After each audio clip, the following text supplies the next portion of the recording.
Spain প্রথমবারের মতন তাদের ফুটবল ইতিহাসে ওয়ার্ল্ড কাপ চ্যাম্পিয়ন হয়েছিল 2010 সালে এবং এই বিশ্বকাপে কিন্তু স্পেনকে কনসিডার করা হচ্ছে ওয়ান অফ দ্য ফেভারিটস হিসেবে এবং স্পেনের কিন্তু সেই পসিবিলিটিস বা গ্রেট চান্স রয়েছে এই ওয়ার্ল্ড কাপটা জিতে নেওয়ার।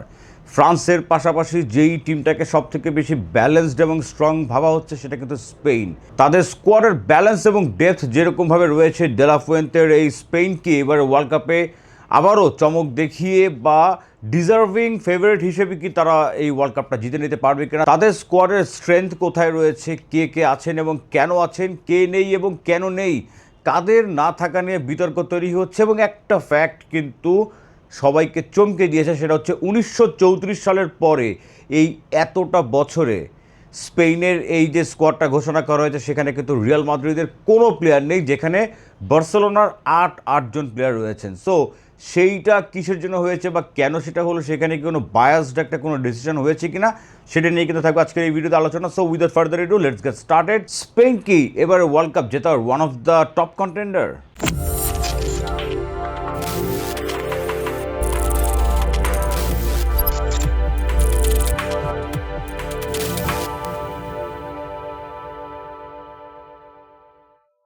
স্পেনের স্কোয়াডে কারা কারা রয়েছেন সেই আলোচনা ঢোকার আগে আমি বলবো যে দুই একজন যাদেরকে নিয়ে নাকি কন্ট্রোভার্সি আছে বা হচ্ছে, যাদের কথা বলা হচ্ছে যে তারা কেন ওয়ার্ল্ড কাপ স্কোয়াডে নেই। একজন আছেন রিয়াল মাদ্রিদের ডিন হাউজেন, তারপরে রয়েছে ড্যানি কারভাহাল বা গনজালো গার্সিয়া। দেখেন, সবারই কিন্তু অন অ্যান্ড অফ সিজনটা সেইভাবে করে ভালো যায়নি। লাস্ট ইউরোতেও আপনি যদি চিন্তা করেন বা তারপরের সময়টাতে স্পেনের হয়ে কিন্তু ডিন হাউসেন স্টার্টার ছিলেন, যেখানে ড্যানি কারভাহালের কিন্তু এই সিজনে রিয়াল মাদ্রিদের হয়ে কিন্তু তিনি স্টার্ট করতে পারেননি, ইনজুরি সমস্যা তার গিয়েছে। ডিন হাউসেন যে থাকবেন না সেটা কিন্তু একেবারেই ভাবতে পারা যায়নি, কারণ তার ক্যালিবারের স্ট্রং ফিজিক্যাল ডিফেন্ডার এবং তিনি স্পেনের হয়ে ন্যাশনাল টিমের হয়ে কিন্তু ভালো পারফর্ম করেছিলেন। কিন্তু আসলে এইবারের এই সিজনটা তার রিয়াল মাদ্রিদের হয়ে ওইভাবে করে ভালো না যাওয়ার কারণেই কিন্তু ডিন হাউসেনকে বাদ রাখা হয়েছে। ড্যানি কারভাহাল এইটা আসলে বেশি বেশি বলা হচ্ছে বা এইটা আসলে একটু বাড়িয়ে বলা হচ্ছে। ড্যানি কারভাহালের সেই ফর্ম, সেই ফিটনেস কোনোরে না থাকার কারণে কিন্তু ড্যানি কারভাহালের না থাকাটাকে আমি মনে করি না যে কোনো রকম এটা ড্রব্যাক বা এটা কোনো রকম সারপ্রাইজ হয়ে এসেছে। সো এখানে ড্যানি কারভাহাল বা ডিন হাউসেনকে নিয়ে আসলে বেশি কিছু বলার নেই। সো এখন যদি স্পেনের ওয়ার্ল্ড কাপে যে স্কোয়াডটা অ্যানাউন্স করা হয়েছে সেই স্কোয়াডটা যদি আমরা দেখতে যাই, তাহলে আমরা দেখব যে স্পেনের ফার্স্টে আসবো গোলকিপারের পজিশনটাতে, যেইখানে একটা ম্যাসিভ সিদ্ধান্ত নিতে হবে ডে লা ফুয়েন্তেকে যে তিনি আসলে কাকে নামাবেন। কারণ আপনি যদি দেখেন, ওয়ার্ল্ডের 3টা বেস্ট গোলকিপারই কিন্তু স্পেনের এই স্কোয়াডে রয়েছে।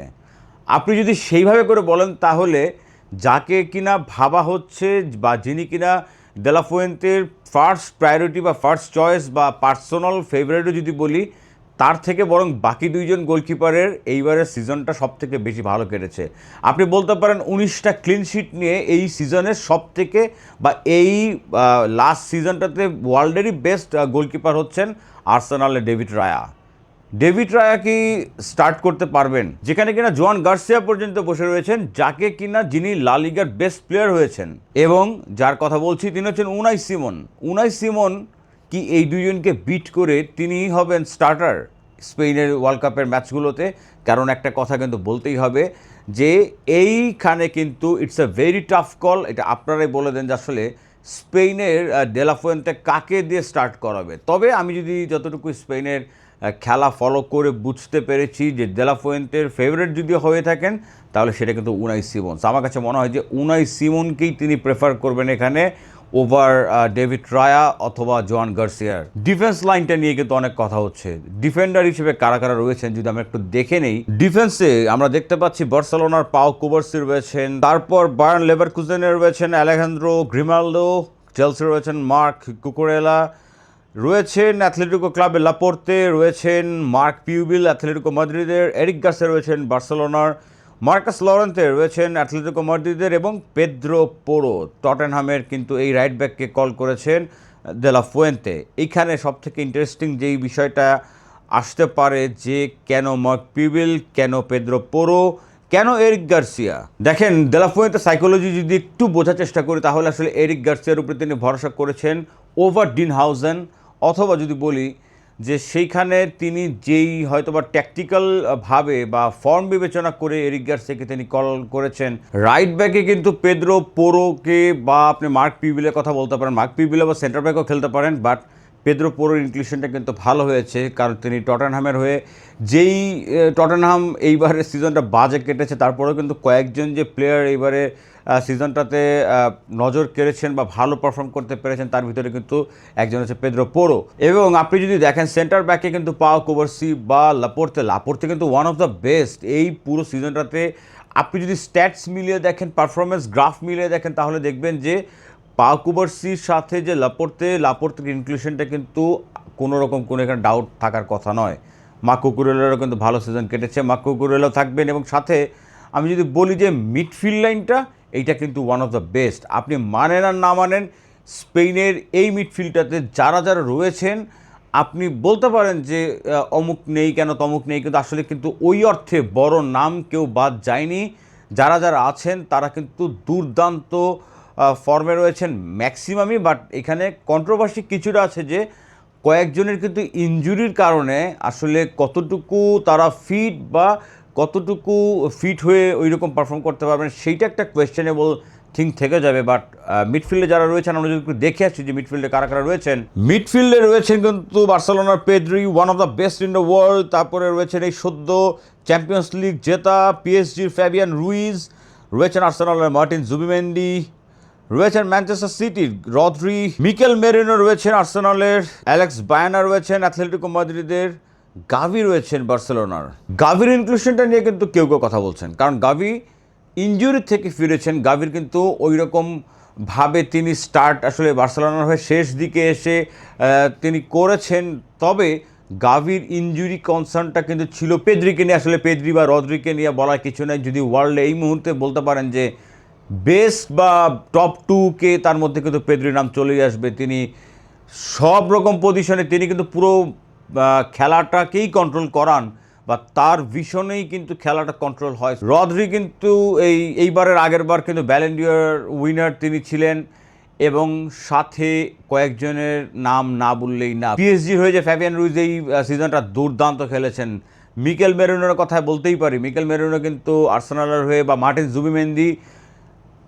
স্পেনের মিডফিল্ডটা আসলে অসাধারণ। স্পেনের এই মিডফিল্ডটা নিয়ে স্পেন কিন্তু যে কোনো অপোনেন্টকে টেক্কা দিতে পারে। আমরা কিন্তু বলছি যে পর্তুগালের মিডফিল্ডটা one of the best. Vitinha, Bruno, তারপর বার্নার্ডো সিলভা, জোয়াও নেভেস, তার সাথে যদি বড় বড় আপনি চিন্তা করে দেখেন, তাহলে কিন্তু কোনো অংশেই এই স্পেনের মিডফিল্ডটা কম নয়। স্পেনের ফরওয়ার্ড, এইখানে কিন্তু স্পেনের অনেক ধরনের ইপস অ্যান্ড বাটস রয়েছে। যদি দেখি যে আসলে ফরওয়ার্ড লাইনে কারা কারা রয়েছেন, ফরওয়ার্ড লাইনে প্রথমে আমরা যাকে দেখতে পাবো, Dani Olmo, Nico Williams, Yeremy Pino, Ferran Torres, Borja Iglesias, Victor Munoz, then Lamine Yamal, এবং আছেন হচ্ছে মিকেল ওয়ারবাহাল।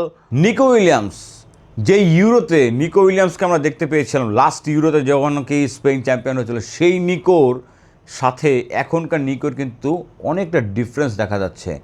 ওই যে ডেডলি নিকো ছিলেন, এখন কিন্তু নিকোর পারফরমেন্স গ্রাফটা অনেকটাই ডাউন।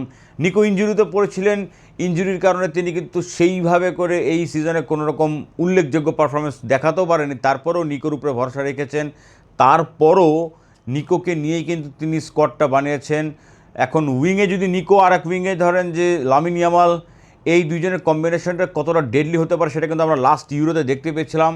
এই ওয়ার্ল্ড কাপে কি নিকো স্টার্ট করতে পারবে কিনা সেটা কিন্তু একটা কনসার্নের বিষয় থাকবে, কারণ নিকোর কিন্তু ওইরকম উল্লেখযোগ্য, যেটা বলছিলাম যে উল্লেখযোগ্য কোনো পারফরমেন্স কিন্তু এই সিজনে ছিল না। এবং তারপরও নিকোকে যেহেতু রাখা হয়েছে, সাথে তাদের একদম যদি বলি যে নাম্বার 9 হিসেবে ওয়ারবাহালকে যে রাখা হয়েছে, ওয়ারবাহাল আমার কাছে মনে হয় এই মুহূর্তে ওয়ার্ল্ডের সব থেকে আন্ডাররেটেড স্ট্রাইকার। তার যেই পারফরমেন্স, তার যে গোল স্কোরিং আপনার রেশিও বা পার্সেন্টেজ আছে, সেইটা কিন্তু অসাধারণ। এই ওয়ারবাহালকে কিন্তু আপনি বলতেই পারেন যে ওয়ান অফ দ্য কন্টেন্ডার। আমার কাছে মনে হয় যদি স্পেন ফাইনাল পর্যন্ত যায়, তাহলে এই ওয়ার্ল্ড কাপের টপ গোল স্কোরার বা গোল্ডেন বুটের ওয়ান অফ দ্য কন্টেন্ডার কিন্তু হতে পারেন এই ওয়ারবাহাল। লিখে রাখতে পারেন, ওয়ারবাহাল কিন্তু, আমি বলছি তাকে নিয়ে কিন্তু মিডিয়া হাইপ কম, তাকে নিয়ে কিন্তু আলোচনা কম হচ্ছে, কিন্তু ওয়ারবাহালের সেই ক্যাপাবিলিটিটা আছে। তিনি কিন্তু প্রত্যেকটা ম্যাচে কোয়ালিফায়ারে গোল করেছেন। তার যেই গোল স্কোরিং ক্যাপাবিলিটি, তার ফিনিশিং অসাধারণ। সো ওয়ারবাহাল তো রয়েছেন, লামিন ইয়ামাল তিনি কি সুস্থ হতে পারবেন কিনা, এই পুরো স্পেনের যদি স্টার বয় বলি, পোস্টার বয় বলি, তাহলে লামিন ইয়ামাল। ইয়ামাল কি পুরোপুরি ফিট থেকে স্টার্টটা করতে পারবেন কিনা স্পেনের গ্রুপ ম্যাচের ফার্স্ট ম্যাচটা, সেখান থেকে পারবেন কিনা সেটা কিন্তু একটা দেখবার বিষয় থাকবে। বাট ইয়ামাল অবভিয়াসলি এই ওয়ার্ল্ড কাপের কিন্তু আরেকজন স্টার পারফর্মার বা স্পেনেরই গেম চেঞ্জার হতে যাচ্ছেন কিন্তু লামিন ইয়ামাল। ড্যানি অলমো রয়েছেন, তারপরে ভিক্টর মিউনোজ, এই ইনক্লুশনটা কিন্তু খুব ভালো হয়েছে। ওভারঅল যদি বলি তাহলে এই স্পেনের স্কোয়াডটা কিন্তু খুবই ভালো হয়েছে, খুব স্ট্রং স্কোয়াড হয়েছে। আমি এই ওয়ার্ল্ড কাপের যেটা বলছিলাম যে স্কোয়াড দেখলে আপনি লিখিতভাবে বলে দিতে পারেন যে ফ্রান্স হচ্ছে অলিখিত চ্যাম্পিয়ন, বাট সবসময় তো পেন অ্যান্ড পেপারে যা লেখা হয় বা যা বলা হয় সেটাই তো আর মাঠে হয় না। আপনি বলতে পারেন যে পর্তুগালের স্কোয়াডটা কিন্তু ভালো স্ট্রং, আপনি বলতে পারেন ইংল্যান্ডের স্কোয়াডটা কিন্তু ব্যালেন্স। যেই দুইটা টিমকে নিয়ে অনেক ফুটবল অ্যানালিস্টরা, ফুটবল বিশেষজ্ঞরা বা যারা নাকি যে ভবিষ্যৎবাণী করে থাকে এইরকম অনেকেই কিন্তু বলছে যে আইদার স্পেন অথবা ফ্রান্স চ্যাম্পিয়ন হবে। সো স্পেনের স্কোয়াডটা দেখলে কি মনে হচ্ছে যে স্পেন কি চ্যাম্পিয়ন হতে পারে এবারও? স্পেনের স্টার পারফর্মার কারা হতে পারেন? আমার কাছে মনে হয় যে এক বাক্যে যাকে নিয়ে ভাবা হচ্ছে যে তিনি হচ্ছে স্পেনের পোস্টার বয়, আমার কাছে মনে হয় যে আমি তাকে পরে রাখবো। মানে আমি বলছি লামিন ইয়ামালের কথা। ইয়ামালের আগে আমি বলবো যে স্পেনের স্টার পারফর্মার বা কি প্লেয়ার হতে পারেন পেদ্রি কি প্লেয়ার হবেন? আমার কাছে মনে হয় যে পেদ্রি হচ্ছে স্পেনের গেম চেঞ্জার, বা ওই যে ফুটবলটাকে কন্ট্রোল করেন যিনি মাঠে, তিনি হচ্ছেন পেদ্রি। এরপর আমি বলবো স্পেনের কি পারফর্মার বা কি প্লেয়ার হবেন হচ্ছেন ওয়ারবাহাল। স্পেনের এই স্ট্রাইকারের কিন্তু দুর্দান্ত ক্ষমতা রয়েছে, তিনি যেভাবে করে গোল করার দক্ষতা আছে তার, সেইখানে আমি রাখবো ওয়ারবাহালকে, এবং থার্ড রাখবো আমি লামিন ইয়ামালকে।